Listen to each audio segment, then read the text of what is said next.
I knew it was dangerous. But the danger always made it more appealing, didn't it? There's something about the unknown that draws you in, like a moth to a flame. You know it'll burn you, but you just can't help yourself. So, one night, after a few too many drinks and an urge I couldn't explain, I decided to dive deeper. I'd spend hours on forums, reading about encrypted sites, sketchy videos, and untraceable content.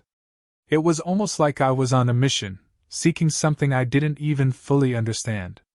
I didn't have a destination, but the thrill of not knowing where I was going kept me clicking. That's when I stumbled upon it, a thread with a simple title. The Barns. There were no descriptions, no explanations, just a link. It was on a forum buried so deep in the dark web that even the most experienced users had a hard time finding it. The other posts were just random people talking about their experiences, nothing too unusual, just the usual mix of dark curiosity and sick humor. But this post, something about it felt different. I shouldn't have clicked. I knew that from the moment my cursor hovered over the link. But the pull was irresistible. The video started buffering. At first, it looked like a typical farm. A red barn sitting in a field, the kind you'd see in any rural part of the country. The camera was shaky, and the scene was grainy, nothing out of the ordinary. I thought it might be some kind of documentary, maybe one of those fake, found footage, films that circulated around the darker corners of the web.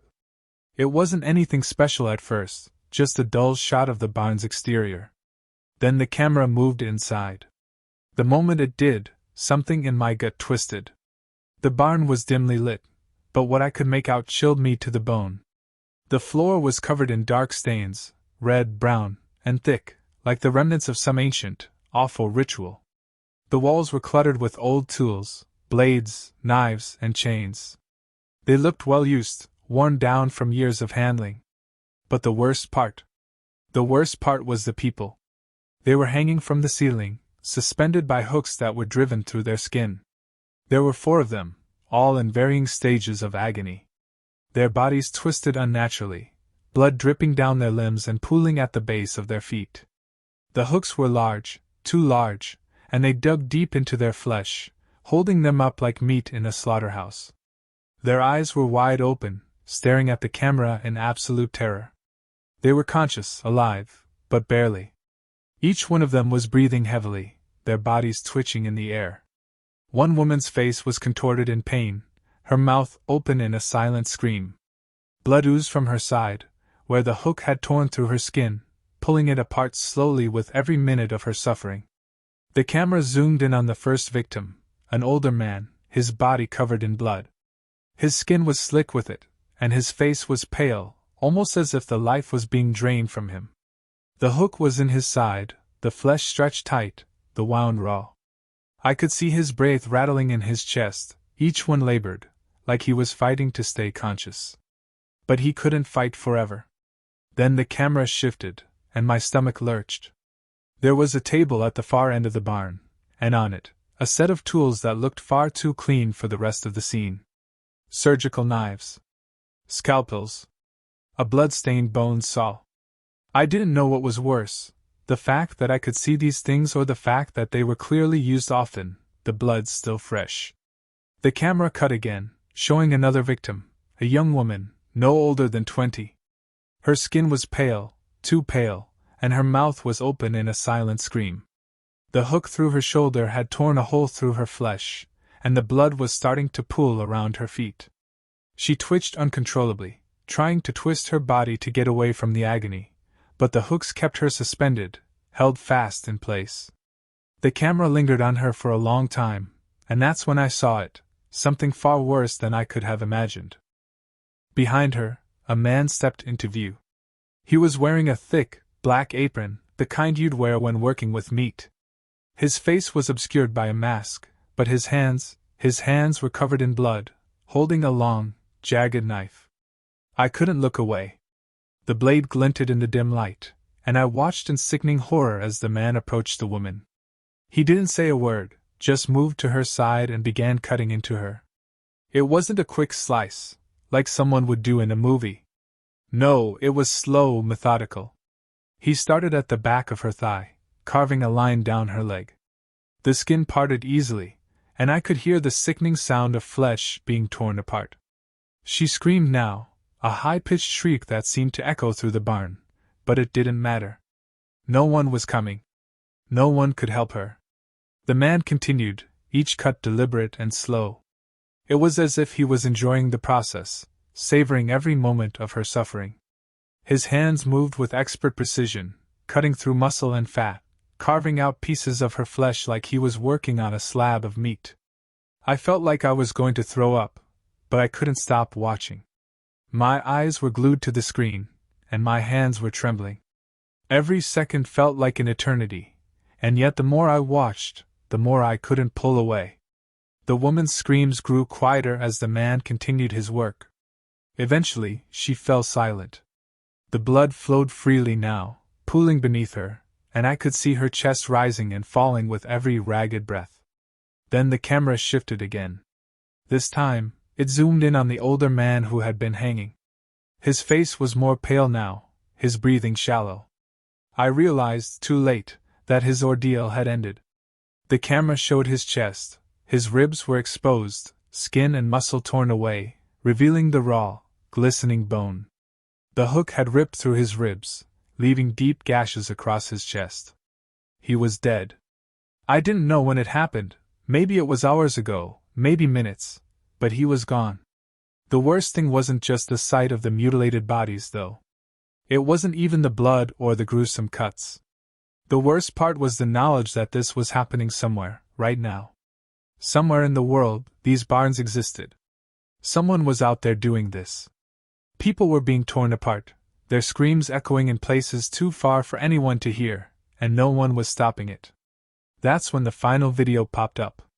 The message.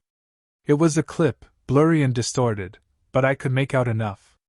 The camera moved as if being held by someone who wasn't trying to be subtle, but the words on the screen were clear enough. This is where you end up, if you keep looking. The camera panned slowly, moving toward a figure suspended on a hook. It took a moment for the blood to drain from my face, but then I saw it, the face of the victim. It was me. I froze. I couldn't move. I didn't know how they'd gotten my face, how they knew my name, but there I was, my own terrified expression staring back at me. The video cut, leaving only a single line of text. We're always watching. I didn't know what to do. My heart was racing, my breath shallow. I tried to log out, to delete everything, but I couldn't. The screen kept flickering, showing images of the barn, of those victims, of the blood-soaked floor. My fingers hovered over the keyboard, but I couldn't escape it. I couldn't run away from what I had seen. I clicked off the screen. I thought maybe it would stop. But the images didn't fade. They stayed with me, haunting my every thought. I didn't know if it was a prank, a sick joke, or something far darker. But I was terrified. Terrified enough that I started seeing things. I heard noises in the night, scraping sounds outside my door, like something was trying to get in. I couldn't sleep. I couldn't eat. And the worst part? I never knew when they'd come for me. Because I knew deep down that the people behind those barns, behind those videos, were real. And they were still watching.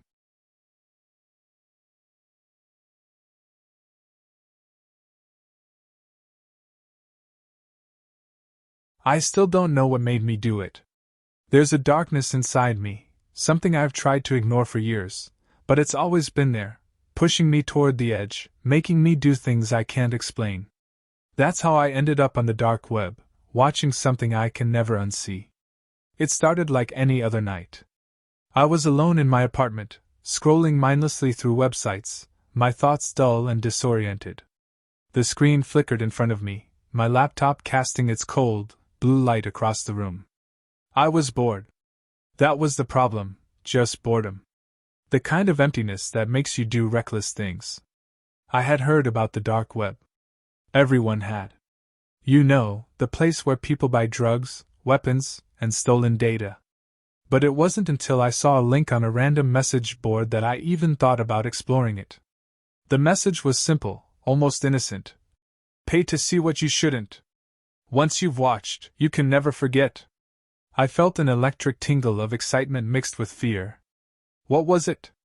What could be so bad that they'd warned me about it first? My curiosity overpowered my better judgment. I clicked the link. A few clicks later, and I was there, on the dark web. It was chaotic, a world far different from what I'd ever seen before. There were threads, forums, and links scattered all over the place, each one more cryptic than the last. I didn't know what I was looking for, but I felt like I was walking through an alley I shouldn't be in. I found the video link quickly. Pay to see what you shouldn't. It sounded like a challenge. A sick one, but a challenge nonetheless. Without thinking, I sent the Bitcoin, watching it transfer to a stranger's account. The stream began almost immediately, and I felt the knot in my stomach tighten. My fingers hovered over the keys, but I couldn't pull away. I was already too deep. The first thing I noticed was the room. It was cold, stark. Concrete walls that were chipped and cracked, covered in dark stains. Old blood, maybe? It was impossible to tell in the flickering light. The floor was a grimy shade of gray, littered with something that looked like rust and dirt, and there was a deep stain near the center that almost looked like a puddle of old blood. The air felt thick.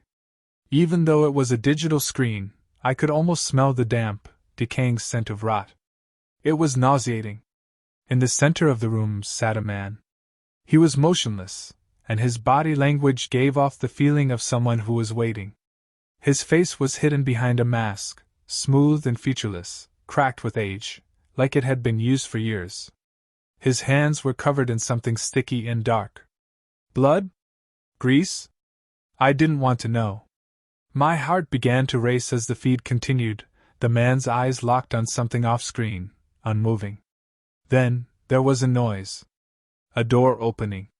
My stomach twisted, and I leaned forward in my seat. A woman was dragged into the room, limp and barely conscious. She was thrown to the floor like a rag doll.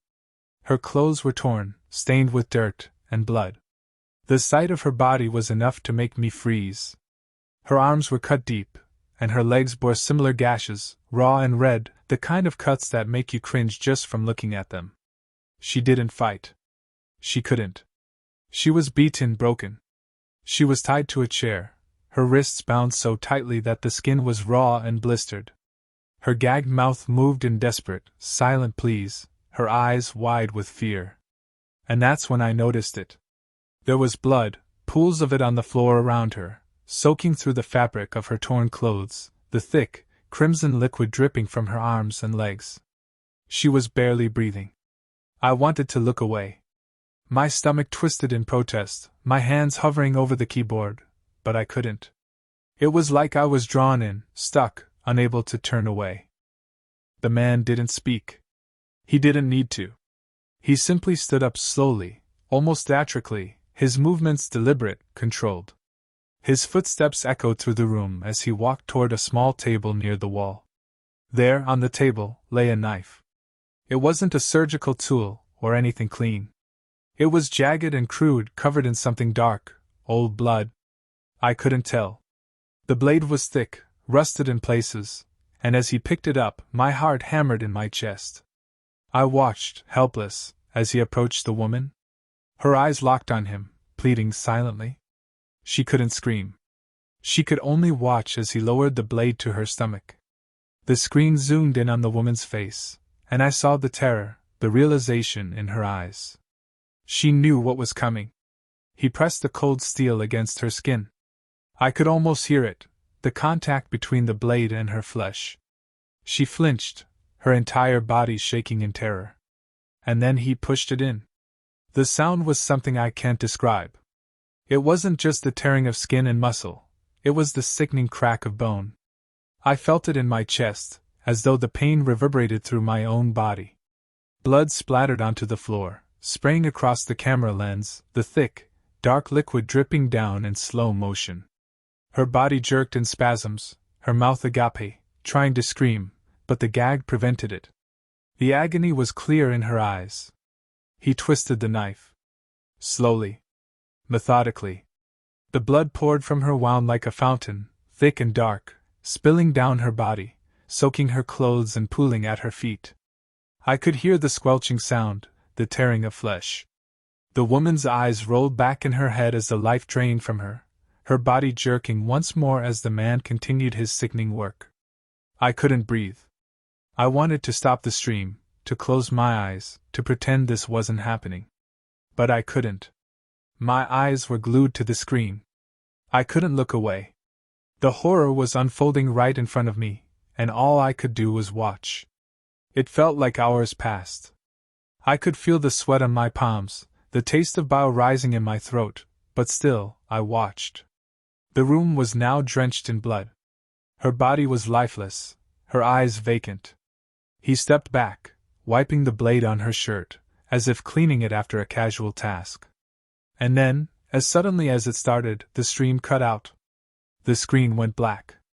For a moment, I thought I had imagined it. I sat there, frozen, staring at the black screen, my breath shallow. My heart was racing. What the hell did I just watch? I tried to click back to the link, to find it again, but it was gone.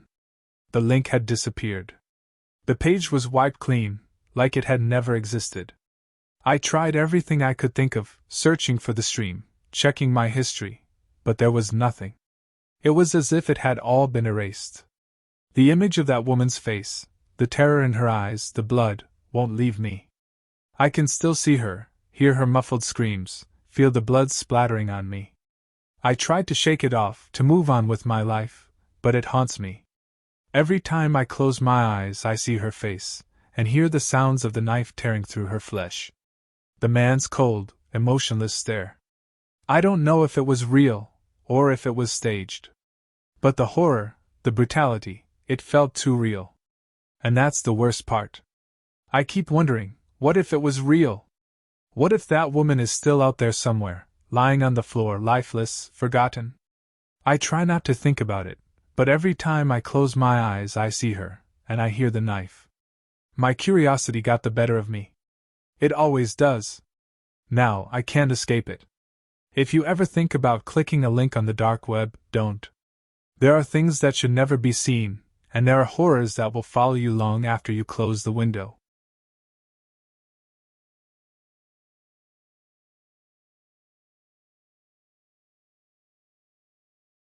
I was about 16 or 17 when I first heard about the dark web on YouTube.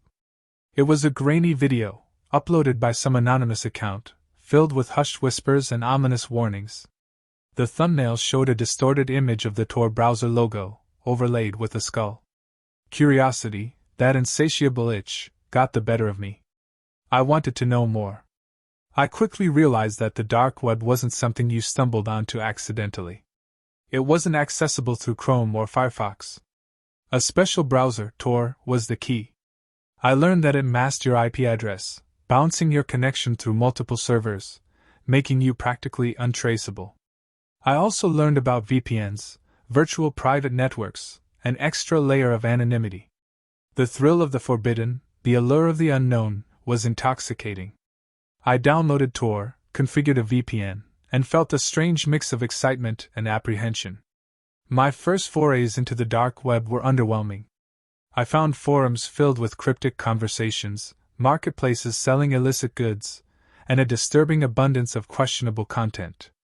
But it was all muted.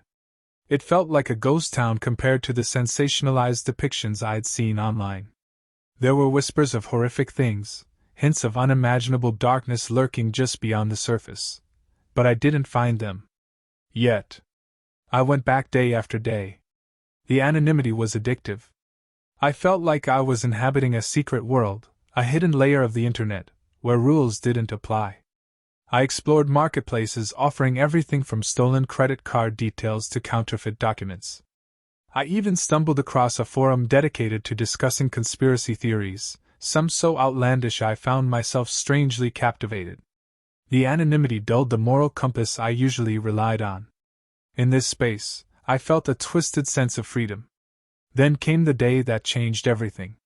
I was browsing, aimlessly drifting through a labyrinth of onion links, when I clicked on a website with no discernible name. The page was stark, devoid of color, the background a monotonous, oppressive black. A single, flickering cursor blinked in the center of the screen, the only sign of life. There was no text, no images, nothing except that chilling, silent blink. The air around my laptop seemed to grow colder. I shouldn't have stayed. I knew, even then, that it wasn't right. But the morbid curiosity had taken hold. I stayed for maybe 2 minutes, the silence pressing down on me like a physical weight. Then, a notification popped up on my screen. A simple, stark message: accept and continue. Or, exit. My hand hovered over the mouse. A primal instinct screamed at me to choose exit. But another darker force, fueled by a terrible fascination, compelled me to click accept. A new box appeared, a simple text field demanding an age. Without thinking, I typed 18. I was 17, but the lie felt insignificant in the face of whatever was about to unfold. The act of clicking accept, followed by the lie, felt like a pact with something unseen, a surrendering of my innocence. Then, the video began to play. The screen showed a desolate, sun-bleached desert landscape. A beat-up car, its paint faded and cracked, pulled up to the side of the road. 2 men stumbled out, their bodies bound tightly with thick ropes. They were gaunt, their clothes torn and dirty, their faces etched with terror and despair. The men were thrown unceremoniously from the car. They landed in the dust, helpless, their whimpers barely audible over the wind. Then, the unthinkable happened. A man emerged from the car carrying a jerrycan. Gasoline splashed onto the bound figures, soaking their clothes, their skin. I watched, frozen with horror, as the gasoline ignited. The flames erupted, engulfing the 2 men in a searing inferno. Their screams were cut short, drowned out by the crackling of the fire. I saw them writhe in agony for a few moments before the flames silenced them completely. Their bodies were consumed by the fire, reduced to nothing more than charred remains.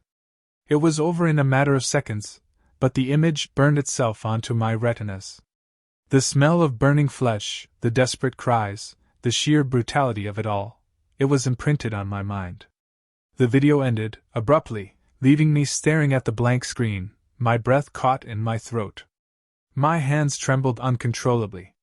I slammed the laptop shut, my heart pounding against my ribs like a trapped bird. I didn't touch the computer for days. The images replayed in my mind relentlessly, a horrifying loop of violence and suffering. I couldn't sleep, haunted by the screams and the smell of burning flesh. The normalcy of my life felt alien and distant. I deleted Tor. I uninstalled the VPN. I tried to erase the memory, to purge the image from my mind. But it was no use. The experience had fundamentally altered me. The dark web, once a source of morbid curiosity, had become a horrifying reminder of humanity's capacity for cruelty. That first experience, witnessing that horrific video, shattered my naive perception of the internet. It wasn't just a tool for connecting and communicating. It was a gateway to the darkest corners of the human psyche, a place where anonymity empowered the most depraved acts. I realized that the allure of the forbidden could lead to a place with no return. I learned a harsh lesson that day, a lesson I carry with me still: some doors are better left unopened. The dark web, I eventually understood, was not a game, it was a reality, brutal and unforgiving. And the price of entry could be far greater than anyone could imagine. The silence of that initial dark page was a chilling warning. I just didn't understand it at the time. I regret ever clicking accept. The regret is something that stays with me to this day. Every time I think of the dark web, I remember the burning bodies in the desert. It was a horrific experience. It remains my worst nightmare.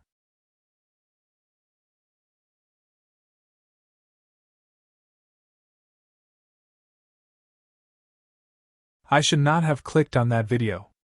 But curiosity, the same thing that often drives people to seek out the unknown, led me to the dark web that night. It was a dark, rainy evening, and I had been scrolling through obscure threads, looking for something that could match my appetite for real horror. The title of the video caught my eye. It was written in Chinese, with an unsettlingly cryptic description. The thumbnail was blurry, showing only the dense woods and a shadowed figure in the distance. I knew I shouldn't click. I knew there was something dark, something dangerous about the places I was visiting online, but the need to know what others were hiding always gnawed at me. Something primal in me wanted to uncover the darkest corners of the human experience, to test how far I could go without losing myself. So, without a second thought, I clicked. The first thing I noticed was the grainy quality of the video. The colors were muted, the shadows overpowering, making it difficult to distinguish anything clearly at first. It looked like an old, low-budget film, a relic from some forgotten time. The camera wobbled, as if the person filming had little care for the footage, or perhaps they were too frantic to hold it steady. For a moment, I thought I was watching some strange, amateur survivalist footage. But then I saw them. A group of soldiers emerged from the shadows, their movements stiff, controlled, and mechanical. There were 5 of them, all wearing dark, military clothing, their faces obscured by masks or the dim lighting.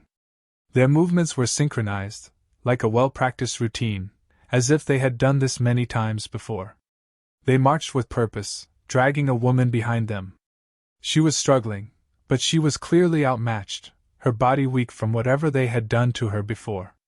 Her clothes were torn, and her face was covered in dirt and blood. Her disheveled appearance made her look even more helpless.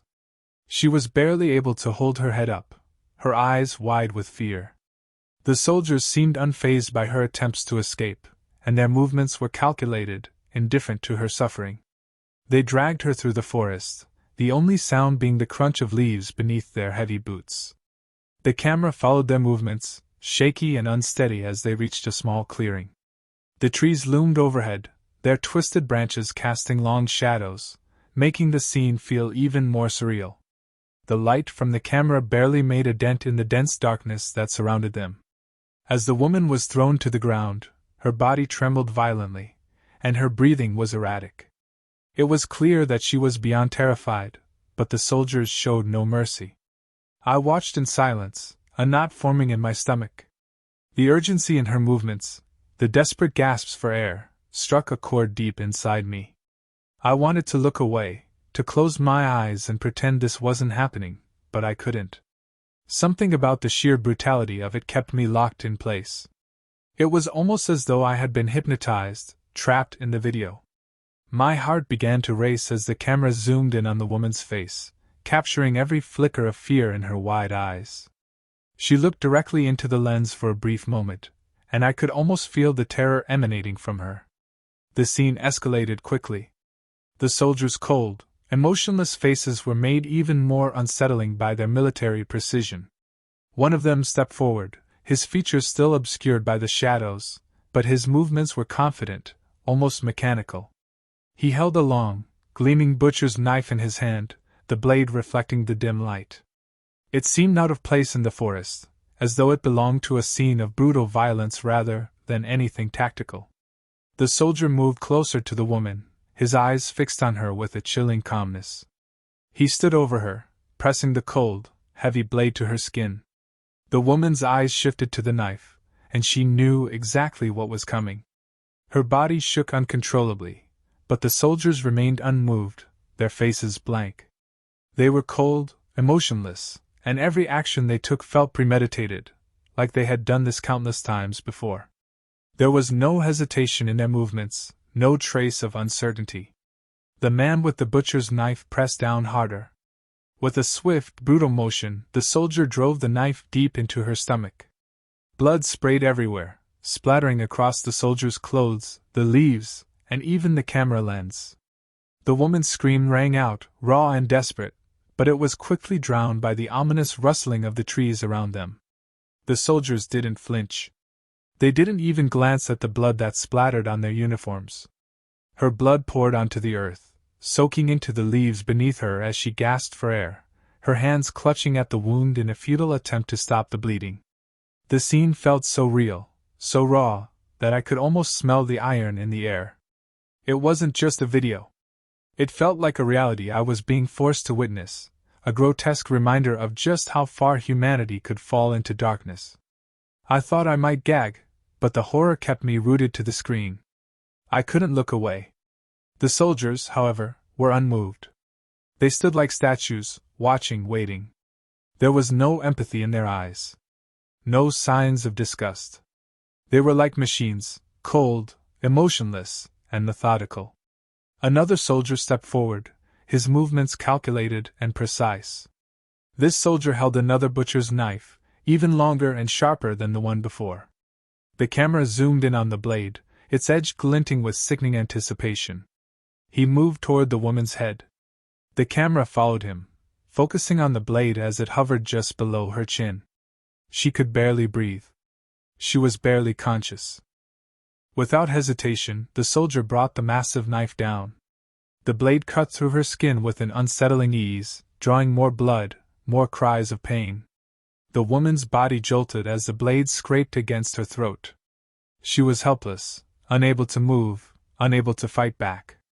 Her voice was nothing but a whisper of terror as the knife inched closer to her neck. The soldier continued his work, each stroke of the blade more deliberate, more brutal than the last. The woman's head jerked to the side as the second cut was made. The blade didn't slide easily this time. The first attempt was messy, the knife barely scraping the skin, leaving a trail of blood behind it. But the second attempt came with a sickening precision. The soldier, with cold, practiced focus, swung the blade down hard. The knife cut through her neck, and with a sickening crack, her head fell to the side. The camera lingered on her decapitated body for a moment, and in that brief instant, the only sound was the crunching of leaves beneath the soldier's boots. They stood there silent, as if the act was just part of their routine. The camera shifted once again, and I could feel the weight of the moment pressing down on me. The man who had carried out the brutal act reached down and grabbed the woman's severed head. He held it up to the camera, showing it off with sick pride. Her wide, lifeless eyes stared directly into the lens, frozen in shock and terror. Blood dripped from her neck, staining his gloved hand. He held the head out, almost taunting the camera, as if daring anyone to question what they had done. The soldiers behind him stood motionless, expressionless, their faces a perfect blank slate. For a moment I thought I saw a hint of a smile cross the soldier's lips, but it was so brief, so fleeting, that I questioned if I had imagined it. It was as though he took some twisted satisfaction from the fear and pain he had caused, from the coldness of his actions. His eyes, like those of the others, were devoid of any human warmth. They didn't feel, they didn't care. The woman's suffering meant nothing to them. She was just another victim, another body to be discarded in the woods. The camera zoomed in on her face once more, and I felt the true weight of the horror crash down on me. Her wide eyes stared into the lens, her mouth frozen in an expression of disbelief and terror. The woman's suffering was not just physical. It was psychological, emotional. She had known what was coming, and in her final moments, she had experienced the full depth of what these men were capable of. It was the complete absence of humanity in these soldiers that terrified me the most. They didn't show fear. They didn't show remorse. They didn't feel anything. They were professionals, hardened and detached from any semblance of empathy. The video ended abruptly. There was no explanation, no commentary. The screen simply cut to black, leaving me alone in the dark, with my heart racing and my breath shallow. I felt the weight of what I had just seen pressing down on me, suffocating me. The woman's wide, terrified eyes were burned into my mind, her suffering forever etched into my memory. I tried to forget about it. I tried to push it away, to move on with my life. But the images wouldn't leave. I could still hear her scream, still see her bloodied face, still feel the terror that permeated that dark forest. The memory clung to me, like a stain that wouldn't wash out. The more I tried to escape it, the more vivid the images became. I couldn't stop thinking about the soldiers. Who were they? What were they doing out there in the forest? Why had they posted the video online? Was it some sick power play, or was there something more sinister behind it? And why was I the one to see it? Was it meant for me, specifically, or had they simply left it out there for anyone to stumble upon? As time passed, I tried to push the memory of that video to the back of my mind, but it clung to me, like a shadow that refused to leave. I began to question myself. Why had I watched it in the first place? What was it about the brutality of it that had drawn me in, made me unable to look away? There was a darkness in me now, something I couldn't explain, something that felt like it had been awakened in the depths of my mind. I should not have clicked on that video. But I did.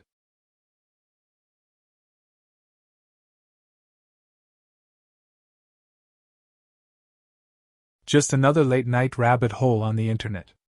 I was scrolling through forums, bored and curious, when I stumbled upon a thread titled, "Rare Artisan Goods, Collectors Only." The post claimed to showcase handcrafted items, guitars, wallets, lampshades, that were supposedly one-of-a-kind pieces. The pictures caught my eye immediately. The leather on the guitars had an unnatural sheen, almost oily, and the wallets had this strange texture that seemed almost porous. It wasn't until I zoomed in, my finger hovering over the image, that my stomach twisted. The grain of the material wasn't leather at all. It was skin. Human skin. At first, I thought it was some edgy, grotesque art project, a dark joke. The descriptions listed specifics about the products. Made from ethically sourced material. But it didn't explain what that meant. The more I scrolled, the worse it got. The photos highlighted stitch seams, veins faintly visible beneath translucent layers of what looked like a sealant, and tattoos embedded into the fabric like a twisted branding. One guitar had frets made from finger bones, polished and set like ivory inlays. I could almost see the faint curve of the knuckles in the bone. Another photo showed a lampshade, its delicate, almost skeletal frame crafted from what appeared to be ribs, meticulously cleaned and joined. Morbid curiosity, that insatiable itch that plagues us all at 3 a.m., got the better of me. I made an account under a fake name, Nitol77, and messaged the seller, asking about the authenticity of the materials. To my horror, they responded almost immediately, confirming my fears with sickening pride. All products are 100% genuine. Harvested fresh and treated for longevity. Custom orders available. My stomach churned. I felt a cold dread seep into my bones, a rising panic that clawed at my throat. But I couldn't stop. I pressed for more information, asking about the source of the materials. They told me the pieces came from donors, people who supposedly offered themselves willingly. But their wording slipped, mentioning unclaimed inventory and salvageable parts. The casual cruelty of the phrase chilled me to the core. This wasn't some consensual arrangement. This was something far, far darker.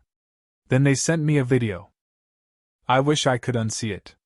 I wish I could erase the images, the sounds, the sheer, unadulterated horror that seared itself onto my brain.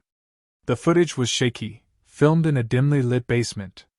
The air hung heavy with the smell of blood and something else, something metallic and sickeningly sweet.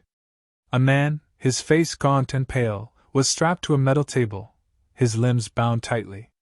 He was gagged with a piece of dirty cloth, his eyes wide with terror, his body convulsing in silent screams. His skin was marked with outlines, like a butcher mapping cuts of meat. The lines were precise, almost surgical, but the method was anything but. The person holding the camera, their hand unsteady, ran a blade down the man's arm. The blade wasn't a clean, sharp cut. It was ragged and brutal. The flesh peeled away in strips, revealing the underlying muscle and fat. The man thrashed, his body arching against the restraints, a muffled, guttural sound escaping the gag. Blood pooled beneath the table, seeping into cracks in the concrete floor, staining the grimy surface a deep, crimson red. I saw the camera move, focusing on the details, the raw, exposed flesh, the glistening blood, the terrified, wide eyes staring blankly into the abyss. Then, the video abruptly ended. I slammed my laptop shut, the force of the impact echoing the violence I'd just witnessed. I slapped my hands over my eyes, but the images were burned into my retinas, vivid and unflinching. I tried to scrub the images from my mind, to wash away the horror, but it was too late. The seller had my email. My fake name wasn't enough to hide me. The messages started that night. At first, it was simple. We know you watched. Then came pictures.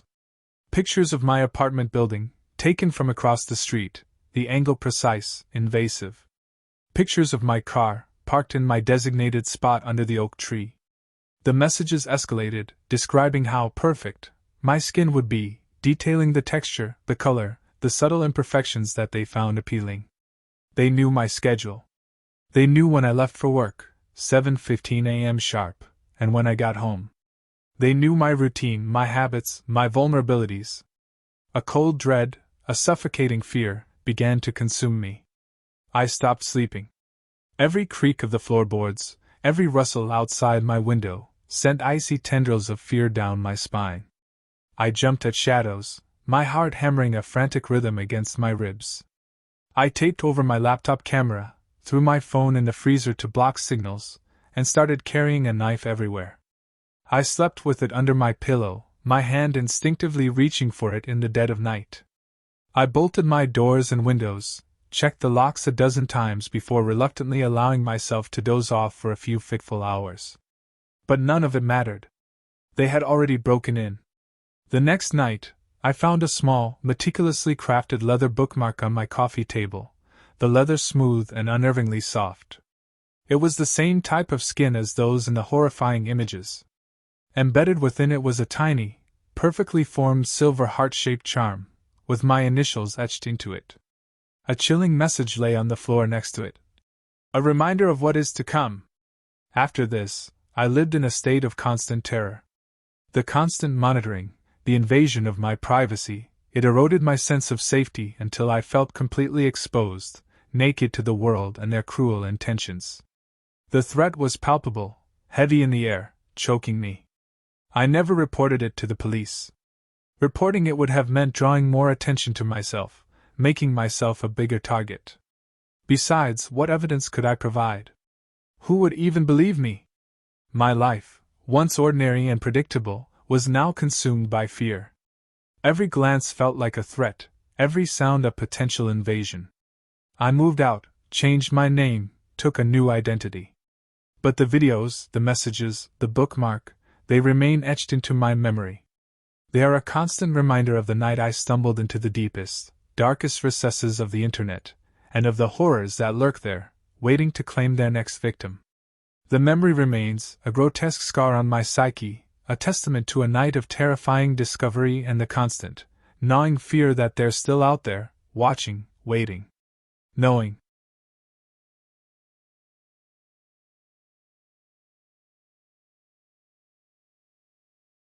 The year was 2015. My freelance career was a patchwork quilt of odd jobs: website design, SEO tweaks, the occasional coding emergency. Then came the email.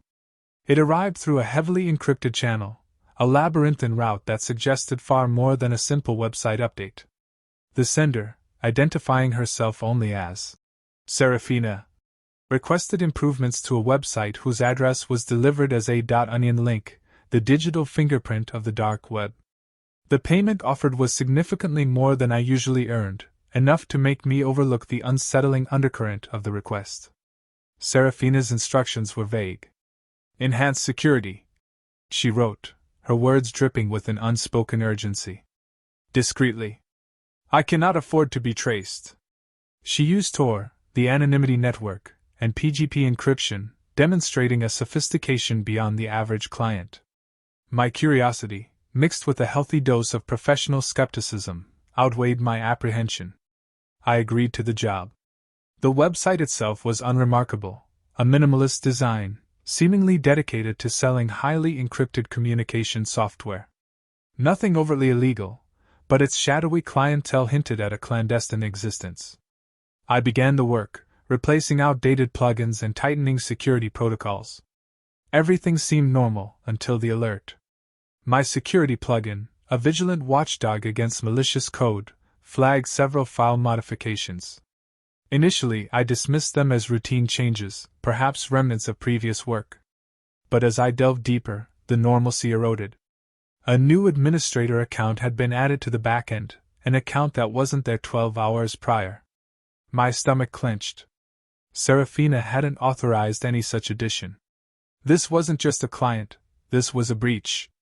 I immediately contacted Serafina. Her voice, when she answered, was a tremor of fear. "It's worse than the website," she whispered, her words choked with panic. "My dark web account, it's been compromised." What followed chilled me to the bone. Serafina explained that her anonymous online persona, the one used for all her transactions and purchases of encrypted services, had been completely exposed. But the breach went far beyond the digital realm. Her offline life, her very existence, had been laid bare. Her home address had been leaked to a network of unknown individuals.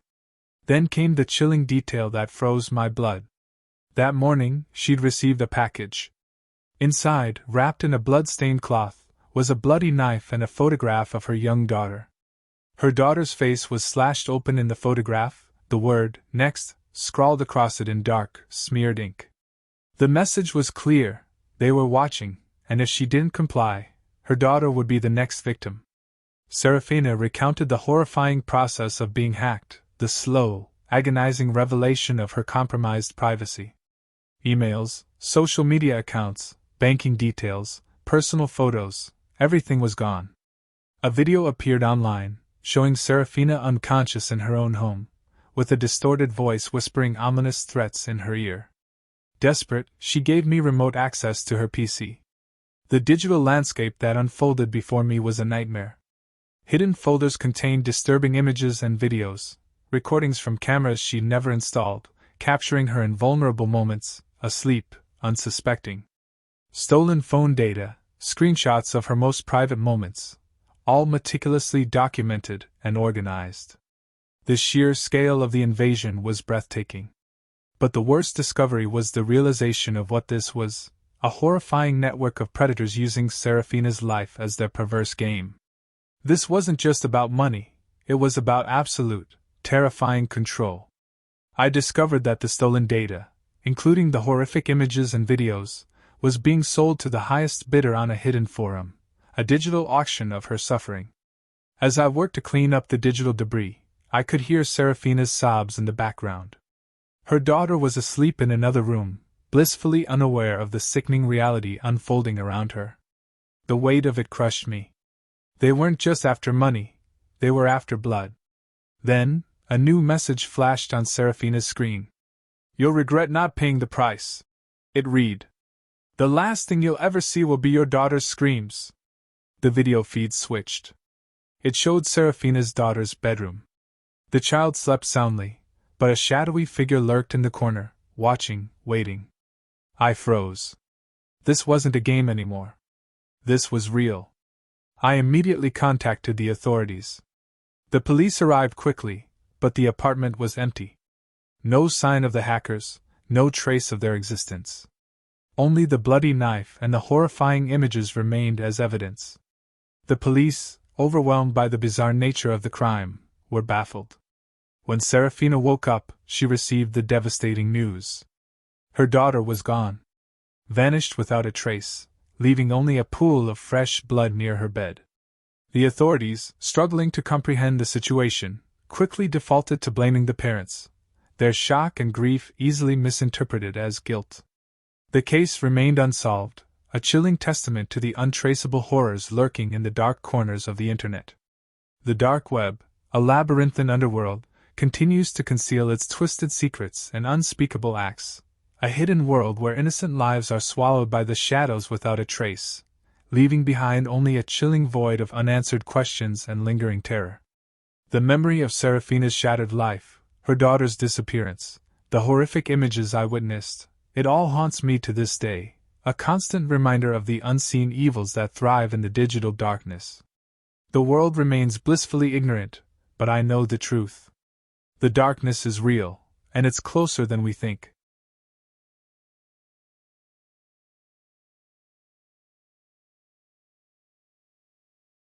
I should have walked away when I saw the man with the stitched-up lips. But I didn't. The ad promised $10,000 for a single night at a private club in Brooklyn. The catch? No questions asked? The money blinded me to everything else. Rent was overdue, and debt collectors were circling like vultures. I figured one night couldn't be that bad. I was wrong. The entrance was through the back of a butcher shop, past rusted hooks and blood-stained aprons. I followed a woman in leather heels down a narrow staircase that smelled of ammonia and iron. At the bottom, there was a steel door. She handed me a folder before unlocking it. Inside were forms, waivers, agreements. It called everything voluntary, a performance of extreme art. I signed. My hands were trembling, but I signed.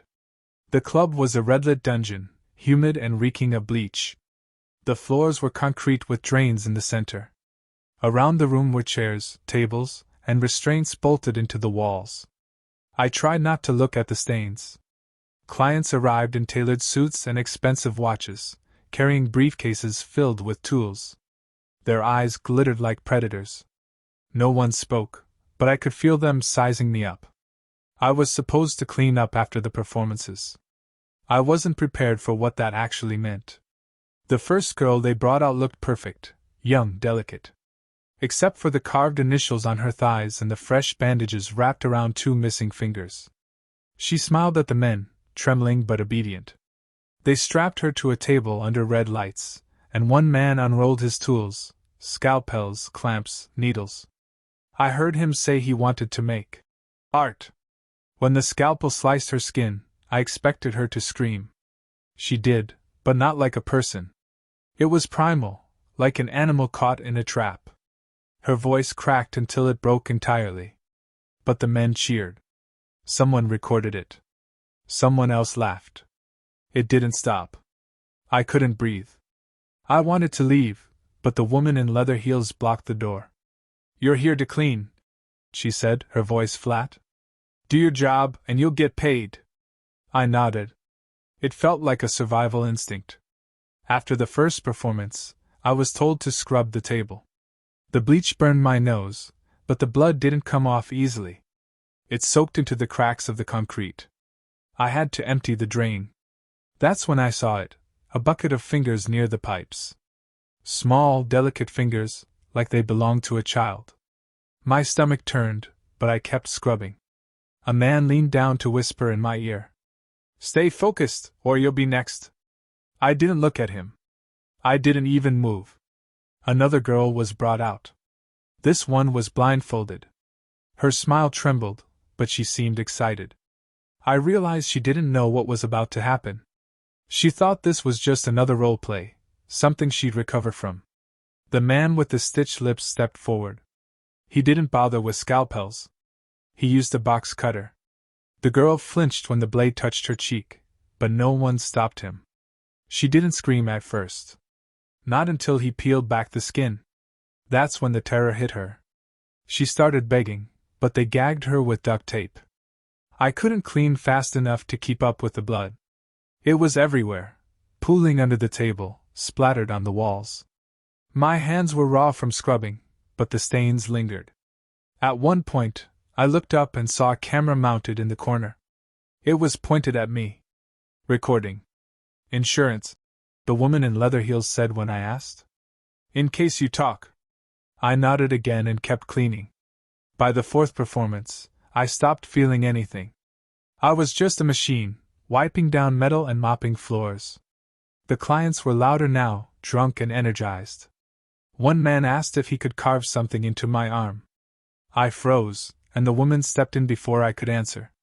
"Not this one," she said. "He's staff." It didn't feel like protection. It felt like postponement. When the night finally ended, I was shaking so hard I couldn't stand. The woman handed me half the payment, and told me the rest would come if I returned the next day. I nodded and left. I didn't go back. For weeks, I waited, terrified they'd find me. I stopped using my real name online. I moved apartments twice. But I still feel watched. Sometimes, I get messages from unknown numbers.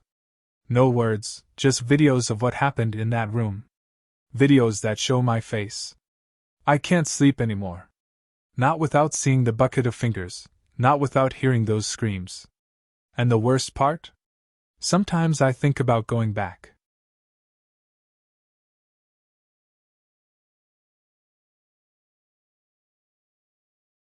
The moment I did, everything changed. There's no going back. You might think it's just another dark web story, one of those things you hear about in passing, and you dismiss as urban legend. But I know it's real. I've seen it. I lived through it. I was just a high school senior, bored out of my mind like most teenagers. It was the last semester before graduation, and everyone was either counting down the days or trying to make the best out of our final year together. We were a group of 5 best friends since middle school: Jake, Leah, Sarah, Mark, and me. We had our own way of passing time, late-night chats, playing online games, and sharing weird memes. One night, Jake brought up the dark web. "I found a site," he said, his voice low, like it was a secret. He leaned forward in the dim glow of my basement, eyes gleaming. "It's a live feed. You pay, you get in, and you can watch anything. Anything. I mean, it's twisted. But it's real." We'd all heard about the dark web, of course. The stories were there: criminals, hackers, and unspeakable horrors lurking beneath the surface of the internet. But it was always something you read about in the news or watched in documentaries, not something real, not something you could stumble into. But Jake? He was different. Jake was the type to try anything, and he was dead serious. He'd done his research, found the right tools to get on the dark web, and now he was boasting about it.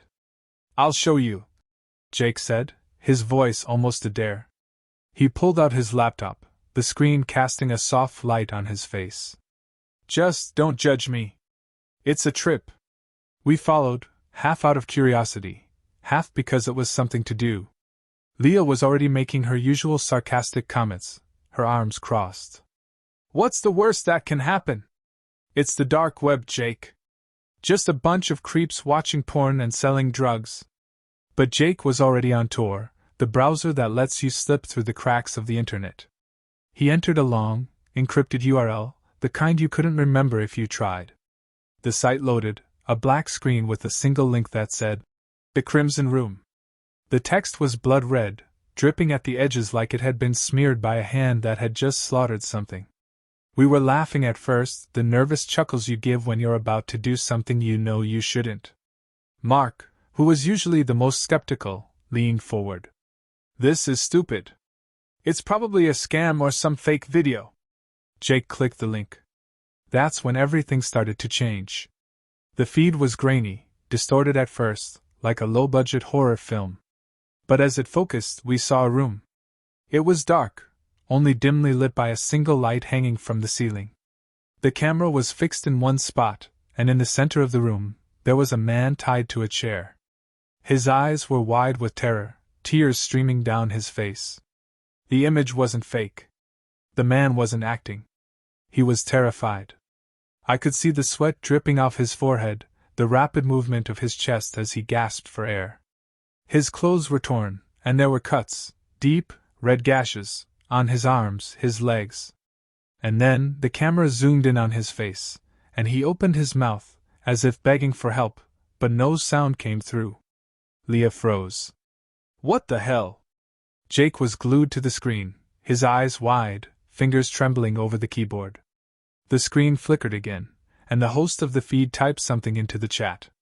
"Save him." It was a simple sentence, but it made the room feel like it was closing in. The chat was flooded with messages from other users, some urging the host to let the man go, others demanding more violence, more blood. The longer I stared, the more I realized something: this wasn't fake. It wasn't a setup. This was real. The screen flickered again, and the man's body jerked, like he was being electrocuted. His eyes rolled back into his head, and the screams, those screams, finally made it through the speakers, raw and guttural. I felt my stomach lurch, my hands going clammy. This wasn't just disturbing. This was real, and it was happening right in front of us. Jake leaned forward, as if trying to figure out how to interact with the feed. I don't know. It says we can save him, but how?" And then, something worse happened. A new message popped up, this time directed at us. It wasn't just some random user commenting, it was personalized. "I know who you are. I'm watching you too." That was it. The moment the words hit the screen, the air in the room shifted. Leah jumped back, knocking over her chair. What the hell? How does he know us? We all checked our phones, half in panic, half in disbelief. But there was no message, no notifications. Still, the feeling was there, hanging in the air like a suffocating weight. Someone knew us. Someone was watching us. And then the next thing we saw, it happened so fast, was the man's body convulsing violently, his head snapping back at an unnatural angle. Blood poured from his mouth, splattering the floor beneath him. His body twitched like it was still alive, but I knew it was too late. The host typed again. Too late. We should have left. We should have shut down the laptop, closed everything, walked away. But curiosity got the better of us. I don't know why, but we stayed. An hour passed. I thought maybe we'd seen it all. Maybe it was just a twisted prank, a fake stream designed to mess with us. But I was wrong. Leah was the first to disappear. 1 minute, she was sitting next to me, looking over at the screen, and the next, gone. Her chair was empty. I scanned the room, my breath catching in my throat. Leah? I called out, but she didn't respond. I felt a chill crawl up my spine. Her phone was still on the table. Her bag was still hanging on the back of her chair. But there was no Leah. We panicked, our minds racing. Mark was shouting her name, running around the basement, checking the doors, the windows. We couldn't find her. Not anywhere. We thought maybe she left, maybe she'd gone upstairs. But it didn't make sense. The door was locked. No one could have gotten out. Then we received another message. This time, it was a picture. It was Leah. But it wasn't Leah anymore. She was lying on a cold, concrete floor. Her face was swollen, bruised, her eyes bulging out of her skull. The blood that covered her body was still fresh, but it was drying, darkening. Her hand was stretched out, fingers twitching like she was trying to reach for something, but she was gone. Dead. I told you I was watching you. The feed cut out, but the message stayed. The horror that followed after that was too much. One by one, we disappeared. First Mark. Then Jake. Then Sarah. I was the last one left, staring at the screen, heart hammering in my chest. And then it was my turn. They knew who I was. They knew where I lived.